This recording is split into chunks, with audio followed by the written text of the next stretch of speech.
Anybody involved in the entertainment business will tell you making a film is a challenge. Each production faces its own unique roadblocks that make the journey to completion a fascinating story in its own right, comparable to the fictional story the film is telling. We've seen plenty of examples of rough productions, ones that start in an unfortunate place creatively, or ones whose box office intakes were influenced by unfair circumstances.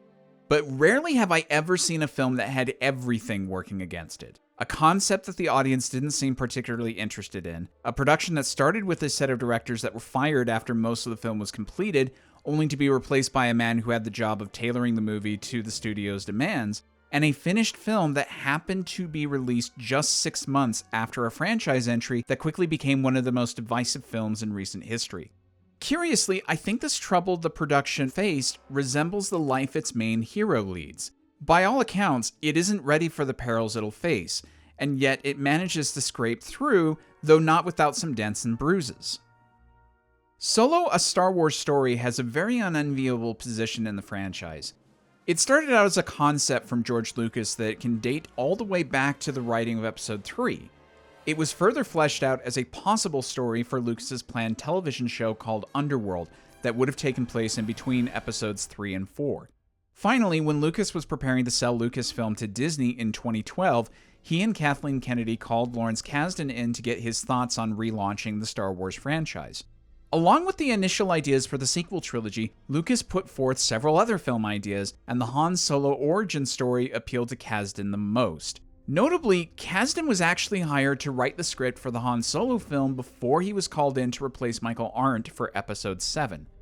Phil Lord and Chris Miller were hired as directors, and Solo was meant to be the first standalone film after the release of The Force Awakens. However, the delay incurred by having Kasdan work on that film meant that Solo was delayed enough that Rogue One took its release date. Once production started up, Lord and Miller realized that communication wires were crossed between them and Lucasfilm. They thought they were hired to make a comedy, whereas Lucasfilm wanted them to make a straightforward adventure film with a comedic edge. The production was halted so the footage could be reviewed, and Lord and Miller soon parted ways with the franchise. Ron Howard, a veteran ally of Lucasfilm and friend to Lucas himself, was hired to oversee the rest of production. Howard had actually been one of the 3 directors asked by Lucas to direct Episode 1, so he seemed an ideal choice to salvage production. Howard oversaw the remaining 3 weeks of shooting and the 5 weeks of reshoots. By October 2017, filming had been completed and the title of the film was announced. The final product was released on May 25, 2018, 41 years to the day the original Star Wars was released in theaters, and unfortunately proved a disappointment. The expense that had gone into reshooting the film meant that the profit margin was smaller than any other previous live-action Star Wars film, perhaps even non-existent. Critics and audiences alike were lukewarm to the film, with many questioning why it even existed. Coupled with the troubling response to the sequel trilogy's middle and final parts which bookended this film's release, it was taken as a sign that Star Wars was not an infallible franchise, and the future of the property was called into question. Living on the streets of Corellia, a young man named Han decides to break free from an underground cabal of runaways and orphans with his girlfriend Kira. When they get to an Imperial checkpoint, only Han makes it through, with Kira being abducted.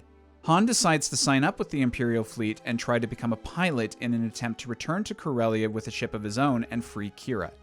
3 years later, Han is still stuck as a low-ranking soldier. He jumps ship when he meets an outlaw group led by Tobias Beckett, who is getting ready to pull off a heist involving coaxium, a form of hyperfuel. The job unfortunately goes awry, leaving true crew members dead and retrieving no fuel. Against Beckett's warning, Han and his new friend Chewbacca go back with him to Crimson Dawn in person, the group that hired Beckett. Once there, Han reunites with Kira, who was sold to Crimson Dawn and now works closely with the leader Dryden Voss. Before Voss can kill the group for failing to deliver the fuel, Han proposes stealing some more from the mines of Kessel. Now it's up to the crew to deliver on a nearly impossible job while Han figures out what his future might be, whether that be a life on the run, with Kira in the dark recesses of the underworld, or perhaps a more noble path. With the production history I described, you'd think Solo is a terrible train wreck, which would sadly be fitting as part of a franchise where virtually every film and television production garners a heated response. Solo came and went with little fanfare, which lends credibility to the claim that it's the worst in the series. However, I have a genuine fondness for this one. Yes, it's unnecessary, it takes almost no risks, and it has several questionable creative choices while also playing the tired prequel film trope of explaining where a lot of trivial things about the title character came from. However, I feel like it's too competent to be described as awful. It can be fun in places, with some characters and aspects being things that excite me, which is saying something as I was a naysayer of the film when it was announced, and it harkens back to the spirit of the original film in a way that almost none of the other entries have, even the pseudo-remake The Force Awakens. In short, it certainly stumbles and is not undeserving of criticism, but hidden here is an old-fashioned adventure that is weirdly quite refreshing to go back to. In fact, the thing I love most about the film is its irrelevance. In a franchise where too many projects try to be the center of attention in the universe and are interconnected to the point of making the galaxy feel tiny, Solo provides a solution to that problem. Just be a story set in the Star Wars universe and don't inflate the importance of the events. Yes, it does have its connections to the other films, and there are a few things that are too informed by the real-life reputation of the franchise, but much like the recent Skeleton Crew, it sets its sights lower and just tries to be a good example of a particular genre with a Star Wars coding. And to me, that's a far more exciting way to develop the universe than for everything to tie together into one overarching story dealing with the Skywalkers. Han Solo does play an important part in the future of the galaxy, but this film is set before that, and it's more concerned with using the origins of the smuggler to try a heist film, with each character not being a straight-up righteous person, comedy and mishaps abound, and virtually ignoring the ongoing narrative backbone so the impact of its events on the larger galaxy is minimal. Many people cited this as a big problem with the film initially, that it fails to justify its existence as a big screen entry. But in the years following the release, I found that its nature as a standalone piece is what draws people to it. It's a decent example of why not every entry in a franchise needs to up the ante or feel like the most important thing in the timeline. Audiences will respond to a smaller tale if what it offers is tasty regardless of its importance, and these smaller stories help us appreciate the larger event films more. Han Solo may not have been my first choice as a focal point for a standalone film, but it's not hard to see how a swashbuckling adventure could work within the Star Wars universe. The notion of an outlaw that gets by on his wits and bravado is part of what made Han appealing in the first place.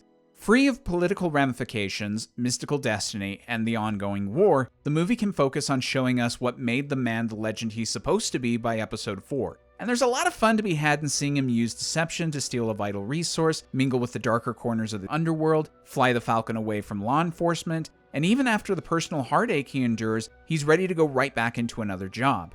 It's a routine bedtime story or dime novel approach, but it's an effective route to go, and I do find myself having enjoyed the experience once it's over.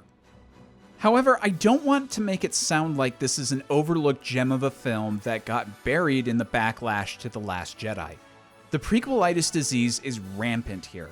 From the recruiter giving Han his last name, to the origin of Chewbacca's nickname, Chewie losing to Beckett at Dejarik, to explaining where the Falcon got its peculiar dialect, showing why Lando says Han's name wrong, to Han going off to Tatooine at the end to meet up with Jabba. The film depicts most everything we know about Han's past from the previous films within a 2-hour time frame, and it can get obnoxious. In fact, I'm surprised neither Boba Fett nor the origin of Han's jacket make it in here. Sure, it's fun to see some of these, but when you put them all in one film, it makes it feel like nothing else of importance went on in Han's life before we met him in Episode 4. This film's mileage with you may vary on your tolerance of this aspect. The film's take on Han's story also feels uninspired. Many have called this film the adaptation of Han's Wikipedia page, and I can't disagree. I have an image on my phone that was downloaded before the movie came out. It depicts a bingo card to play while watching Solo, and it depressingly got a lot of things right on the money or close enough. Before the trailers came out, my hunch was that they were going to do the Kessel Run, introduce Han to Lando, see the card game that won him the Falcon, see his first meeting with Chewie, see his time with the Empire, and maybe get a glimpse of Corellia. All this material was originally covered in the old expanded universe, though many aspects were never considered canon by Lucasfilm, and the rebranding to Legends implied that we could do something else here. That's not to say that they don't come together to mostly form a cohesive story, but I was disappointed that it played out pretty much as I expected it. There are also some less than organic story points. Han's character arc, for starters. It seems like he's reveling in being an outlaw after committing to that life, though where this comes from, I'm not sure. I thought he was only getting into this job to get Kira and that they would roam the galaxy together afterwards. I don't recall Han specifically saying they were going to do this as outlaws, though I suppose that could be implied. But once Kira becomes the head of the Dawn and is unavailable to go off with Han, I question if he really needs to continue in that life, since both Dryden and Beckett are dead, and I doubt either Kira or Lando would pressure him to continue in that life. So that's all the big players in the criminal underworld accounted for who know him personally. What's keeping him from going straight? I buy him not joining the rebellion, as he doesn't want to be tied down to something that might limit his freedom in his mind, but why the push to be seen as a scoundrel and live a life looking over your shoulder? I also don't buy Kira being sent on the Kessel mission. Yes, Dryden wants some guarantee Beckett will come back, but since Kira is branded with the Dawn symbol, and even without that I don't think it would be too hard to figure out her ties to Dryden, why is she being sent on the job when the whole idea was to send people not affiliated with Crimson Dawn? Plus, this film has a production problem that severely impacts my viewing experience. It's cinematography. Everything is so dark that if I'm watching this on a sunny afternoon, I can hardly make out what's going on. Plus, the film's color palette of yellows, browns, and blues make the film feel beige and gloomy, which is strangely off-putting in a movie about colorful, offbeat outlaws. This is the film that should have the most personality in the visual department, and it feels quite stale. The shot composition and camera placement are all fine, but it can often be unappealing to look at. Say what you will about The Last Jedi as a film, but I felt it was a visual delight in many places, with a rich color palette and filming techniques I had never seen in the series before. In the theater, Solo made me question if a bulb had burned out in the projector. Unfortunately, the cast is a bit of a mixed bag. Alden Ehrenreich does a fine job as Han Solo, making me believe he's a younger version of that character and even adding his own flavor, which makes me accept the recast. He's not just doing a Harrison Ford impersonation, he's instead looking at the character of Han and believably backtracking to this point in the man's life. It's a bit of a shame he doesn't feel as gruff as Episode 4's presentation, nor do we actually see a lot of character substance to the man, but Alden has a thankless task that I feel he does his best to fulfill, and it looks like he's having fun the whole time. Woody Harrelson as Beckett is a casting choice I have a hard time with. It's not like he's doing much wrong playing Long John Silver to Han's Jim Hawkins, it's more of a personal hang-up. I've seen Woody Harrelson in so many things wildly different from Star Wars, and he fails to make me see past the exterior. Whenever he pops up in a movie, I can't help but see the actor Woody Harrelson, and it often feels like he's playing similar quirky characters, so he disrupts my immersion. Again, nothing against the actor, this is just a case of Steven being unable to see past the actor. I go back and forth on Donald Glover. He's a fun actor and he's channeling Billy D. Williams nicely. However, I can never tell if he's supposed to be better at this life than Han or if he's putting up a facade. Maybe it's intentional, but I just wish I knew where he stood in comparison to Han. Han puts up a big show and is overly cocky, but he's indeed talented and can pull through. I can't tell if Lando is too much in love with himself and gets by on luck like Han, or if he's actually better at the job and his self-love is earned. We are told things about his accomplishments, but I have a hard time believing this is the man who did those things, and maybe that is the point. Jonas Suotamo performs the role of Chewie perfectly. In fact, this was the movie that made me realize how much I like Chewie. He's an unsung part of the original and sequel trilogies, and you need a loyal friend in this lineup. He brings so much likability in that devotion, and you immediately understand everything he's saying without knowing the exact words. That takes skill in physical performance, and he's learned well from Peter Mayhew. L3 is my least favorite droid in the franchise. At times, she feels like a weird commentary on social justice warriors. I can't tell if the film is being mean-spirited about it or not, and it's odd given that SJWs tend to be some of the bigger proponents of the recent films. I get it, she's supposed to be a spunky droid, but it's hard not to think the film is saying something with her, as droid rights seems to be her overriding character motivation. Plus, the weird comment implying sex between humans and droids was one of the most uncomfortable things I've ever thought about during one of these films. Surprisingly, the character I loved the most was Kira. Emilia Clarke is an actress I like, and I was impressed how much depth she brought to a role that could have just been a more typical femme fatale. She's actually the mirror for Han. Beckett talks about the dangers of this life with him early on, but we see in her how she regrets the road she's walked. She would love to run off with Han and live a simpler life, but having gone so high in the underworld as the result of her outlaw actions, she is the most trapped by the expectations put upon her. Being out for herself actually shackled her, whereas Han will discover a truer freedom in fighting for a cause later down the line. And with that interesting dimension, she shows off her combat prowess and how adept she is at negotiation. She feels like the most realized and best defined new character in the film, and my biggest heartbreak with the box office failure is that we would likely never see her in the role again. Who knows what the future holds? I loved her appearance in the recent video game Star Wars Outlaws, and given how recent projects have proven there is a future in unconventional genre breaks in the franchise, I'd love for Qi'ra to come back. Whether she's played by Clarke or not is hard to say. And we keep going with more characters. Thandie Newton is a fine choice for Val, and I love her no-nonsense attitude with Beckett, reminding me a bit of Gina Torres in Firefly, but she's killed off too quickly. Jon Favreau voices his second Star Wars character with Rio Durant, who is likable enough as well, and like Val, I was bummed to see him go so soon. Enfys Nest is passable, though I like the nods to an unorganized rebellion at this point in the timeline. Dryden Voss is played by Paul Bettany, yet another MCU alumni. This role was originally played by Michael K. Williams when Lord and Miller were directing, and while I would have loved to have seen that performance, Bettany does alright playing a character with little depth. I can certainly see potential, but he serves as little more than a villain to be killed off by Qi'ra. Finally, we get a surprise appearance from Darth Maul. At this point, we had only seen the character reappear in animated shows and knew little of his time post-Episode 3 and prior to Rebels. In fact, for some, this was the first time they learned of Maul's survival. The lightsaber reveal is gratuitous, especially within the story, as Qi'ra would know about his Force abilities and how much of a danger he is to be crossed, but I can't deny as a fan it was exciting to see his return in live action. I understand the choice to go with Sam Witwer voicing the character, but I would have loved to have heard Peter Serafinowicz's performance, maybe on a home media release at some point. The action of the film is up to the franchise's usual standards. The chase on Corellia and the train heist are filled with a great sense of pacing and provide us with some of the most unique action in the series. Keeping the fighting restrained in Dryden's office in the third act may seem odd as the climax of the film, but it's refreshing to see some variety. Instead of escalating to the most exciting bit, we instead adapt to something more appropriate to the story. Voss can't really compete with Han at blaster range, and Han has little recourse in the close combat, so it's nice to see Qi'ra be the tipping point. The biggest action sequence is the Kessel heist. Having the land portion go wrong enough to lead to a big shootout feels a little typical, but every character gets a moment to shine and there's a great pace to it.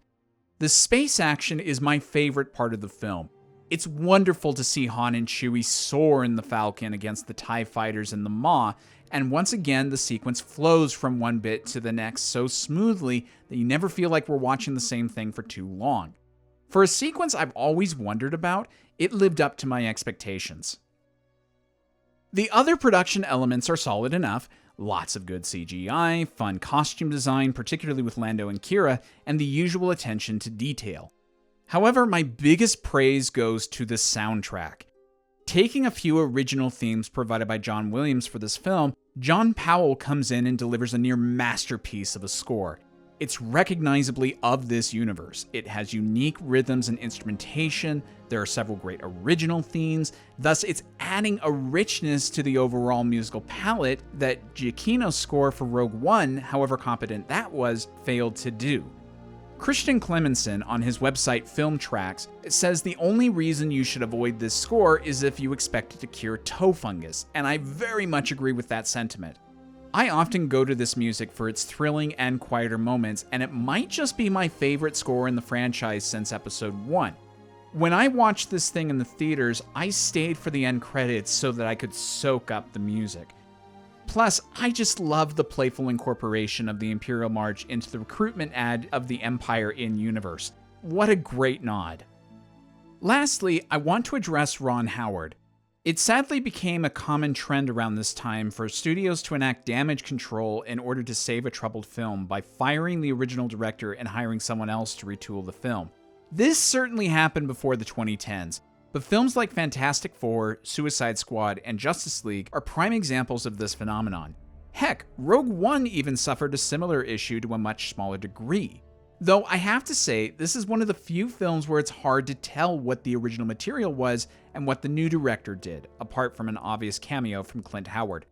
This is a testament to either Ron or Lucasfilm for minimizing the transition in the finished film, to the point where I feel like it's easy to forget the production history. While I've not loved everything Ron Howard has put out, he's a very competent director that knows what he's doing, and I feel like he may have been the best choice in a really tough situation. Throughout this review, I may have seemed more down on Solo than I would like. Despite my issues, I don't see this as a fundamentally flawed film or a waste of time. Rather, I see this as a movie that sets its sights a little too low. It has the right idea not to be an essential tale and to go for a different style than the Skywalker saga films. But it ultimately falls into some common traps. It doesn't present many interesting twists or turns in its story. It feels the need to explain the origin of most everything we know about Han, and it has a few inorganic story progression moments. It's nowhere near the top of the pile of Star Wars adventures, but at the same time, I do like the tone, I enjoy several characters and the chance to see a different side of the universe, and the action is done so well I can't complain. As a big fan of the James Bond franchise, I know what it's like when a franchise sticks to formulaic adventures to sustain itself. Yet I don't mind when they do this as long as it's executed well enough and thrills me during the time it has me. And Solo proves it has enough muscle to entertain me, though I realize not everybody's going to give it that credit when it could have been more. With the origin of one of the most notable rebels explained, we now turn our attention back to the fight against tyranny. Heroes may come from all corners of the universe, and during one of the most desperate hours in the struggle against the Empire, 6 companions will come together and forge the way for a new hope to start to bring the galaxy out of the long night of darkness.